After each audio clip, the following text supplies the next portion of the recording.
Humanity has lived alongside the ocean. It is a source of life, a highway for exploration, and a provider of bounty. But this serene blue expanse holds a terrifying dormant power, a power capable of unleashing unimaginable destruction. It is the phenomenon we know as the tsunami, a colossal wave of energy that reshapes our coastlines and rewrites history. But how does science explain this force of nature, and how do ancient cultures, without our modern tools, understand these catastrophic events? Today, we will journey to the intersection of fact and legend, to the depth of the Pacific Ocean, where the cold logic of tectonic plates meets the very myth of a giant catfish and a grapefruit guard. To understand a tsunami, we must first look beneath the waves to the very floor of the ocean. The Earth's crust is not a single solid shell, it is broken into massive pieces called tectonic plates.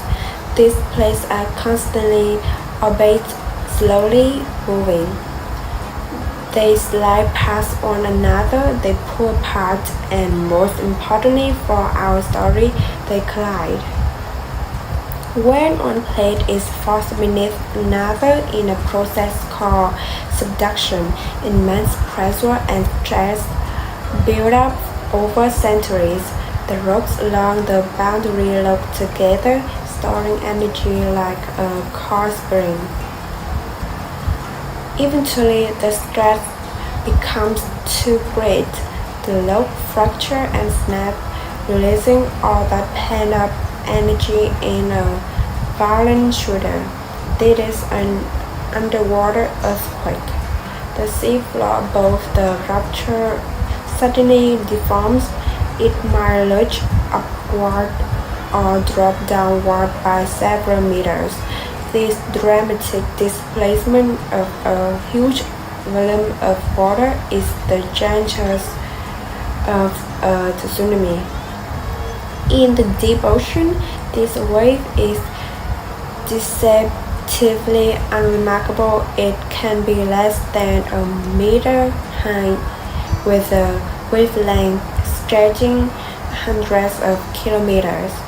It moves at the speed of a jet airliner up to 800 kilometers per hour, but it passes silently and unnoticed beneath ships.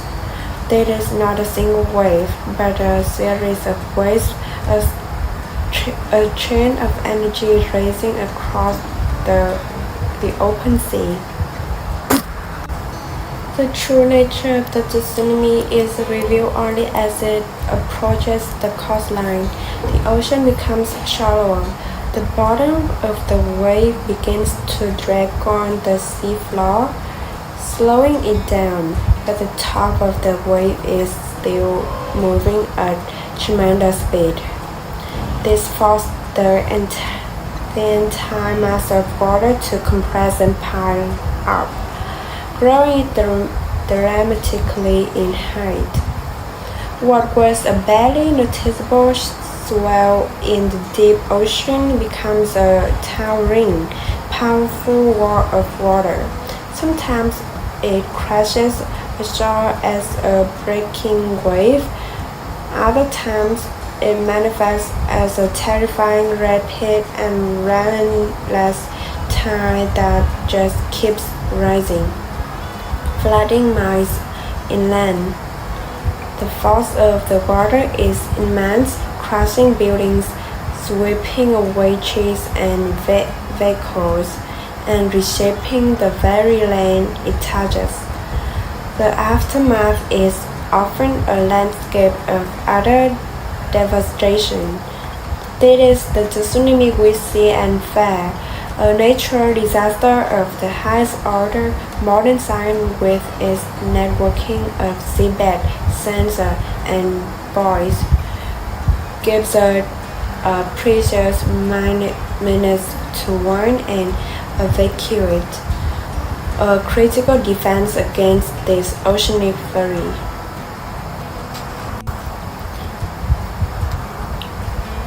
But long before we understood plate tectonics, the people of Japan, a nation perennially struck by earthquakes and tsunamis, needed an explanation. They crafted a story, a myth that personified the chaos of nature.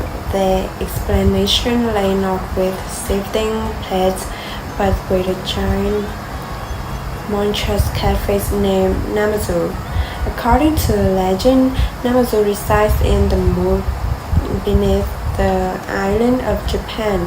He is a relentless and powerful creature. His slightest movement causes the ground to tremble. But why doesn't he constantly shake Japan to pieces?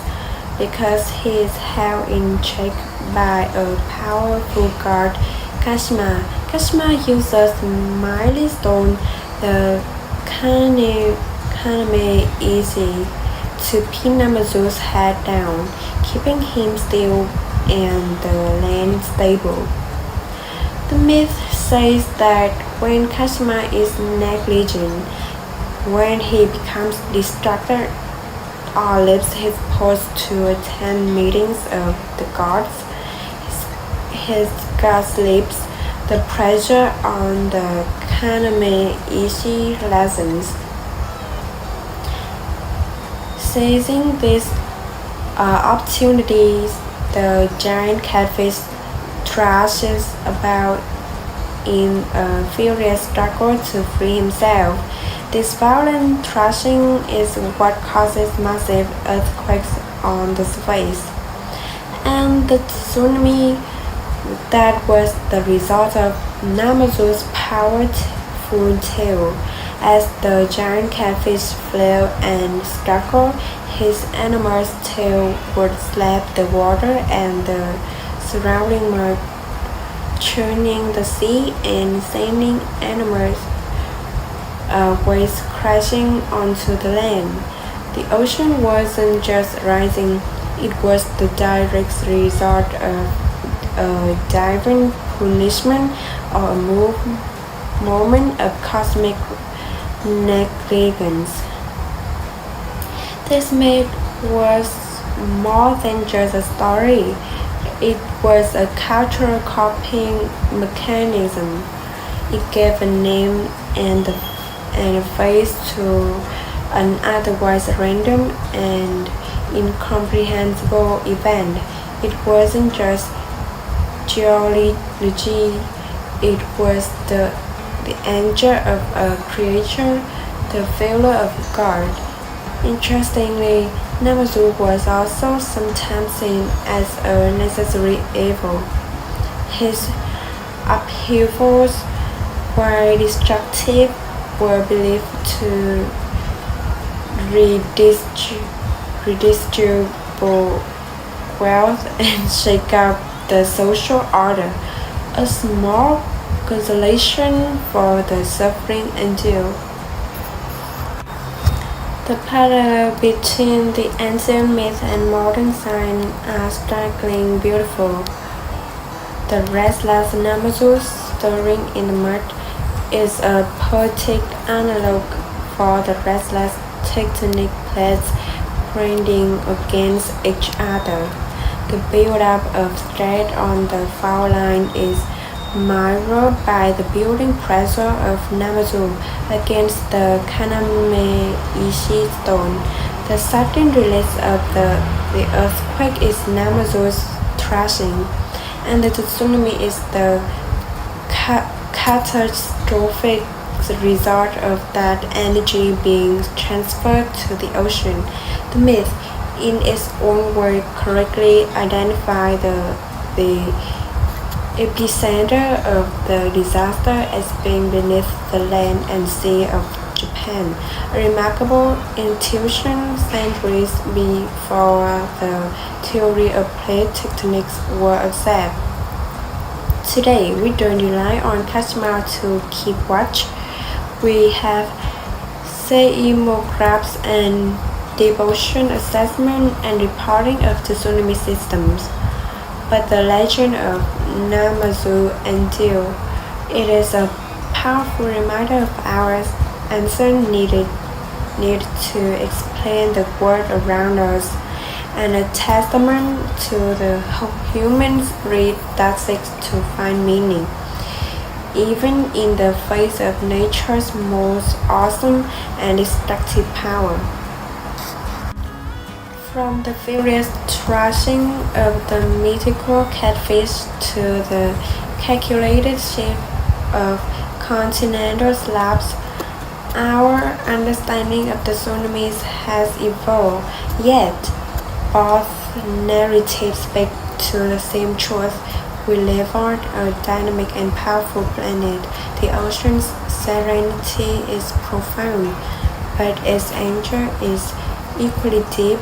By respecting the science, we save lives, and by remembering the stories, we honor the wisdom of those who came before us, who looked at a raging sea and saw not just water, but the tale of a god stirring in the depths.